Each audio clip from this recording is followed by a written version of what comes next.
भ्रष्टाचार, भ्रष्टाचार, भ्रष्टाचार। लेकिन जिम्मेदार कौन? लोकशाही के पिरामिड के तीन प्रमुख हिस्से जनता, सरकार पक्ष और विपक्ष है। अगर कोई गलत काम हो जाए और देश की तिजोरी को नुकसान पहुंचे तो सरकार पक्ष तो जिम्मेदार है ही, लेकिन विपक्ष किस अधिकार से सरकार को बदनाम करेगा? लोकशाही में विपक्ष का मुख्य कार्य यही है कि वो देखे कि सरकार कोई गलत काम तो नहीं कर रही। अगर गलत काम हो जाए तो विपक्ष भी निष्फल माना जाता है, उसे जनता की माफ़ी मांगनी चाहिए। लेकिन भारत में विपक्ष एक ही कार्य करता है कि अगर सरकार का कोई गलत कार्य जनता के सामने कोई और लाए तो कोहराम मचाना, जनता की इच्छा हो या ना हो पक्ष के गुंडों का साथ लेकर ज़बरदस्ती बंद और हड़ताल रखवाना और किसी एक को पकड़ के उसका इस्तीफा मांगते रहना।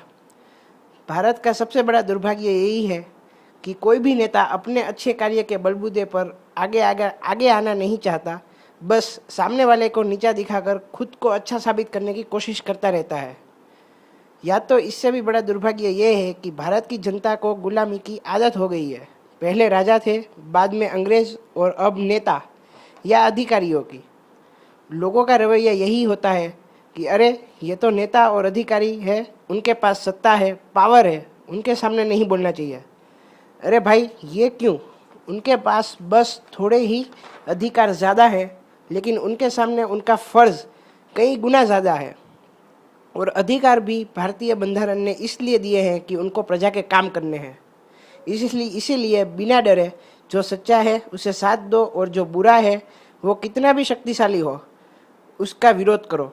हाँ, ज़्यादातर तो बुरे लोग ही हैं, लेकिन जब क्रिमिनल को कोई भी पक्ष चुनाव में टिकट दे तो उसका लोगों को विरोध करना चाहिए और ऐसे चुनाव को होने ही नहीं देना चाहिए।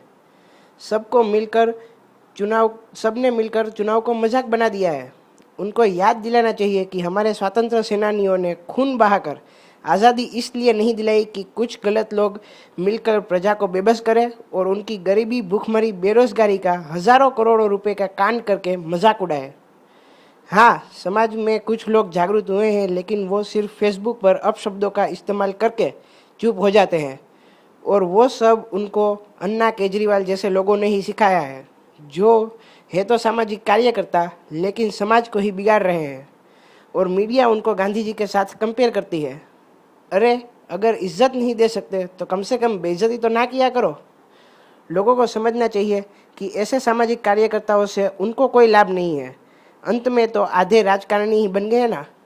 लोकपाल से भी ज़रूरी है कि कोई भी गुंडा राजकारण में ना हो। लोगों को तीव्र विरोध करना चाहिए। जो भी पक्ष ऐसे क्रिमिनल को साथ रखे उनके एक भी उम्मीदवार को एक भी वोट नहीं देना चाहिए। क्रिमिनल देश का क्या भला करेंगे? जो इंसान कानून तोड़कर और प्रजा के हित को नुकसान पहुंचाकर क्रिमिनल बना, वो क्या कानून और प्रजा के हित की रक्षा करेगा? और अगर ऐसे लोग ही बार बार सत्ता पर आएंगे तो फिर कोई लोकपाल या कुछ और भी देश की जनता का भला नहीं कर पाएगा। वो वहाँ ऊपर तक पहुँचते हैं, उसमें गलती हमारी ही है। और ये नहीं कर सकते तो महंगाई, बेरोजगारी पे रोना बंद कर दो। गांधी जी ने कहा है, अगर दुनिया में बदलाव लाना चाहते हो तो सबसे पहले खुद को बदलो।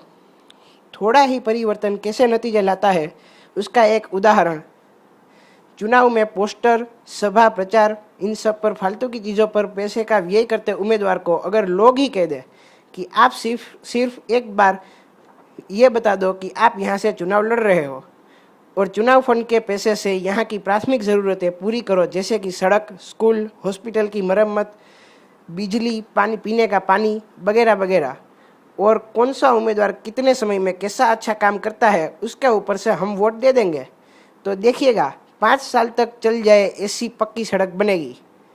जय हिंद।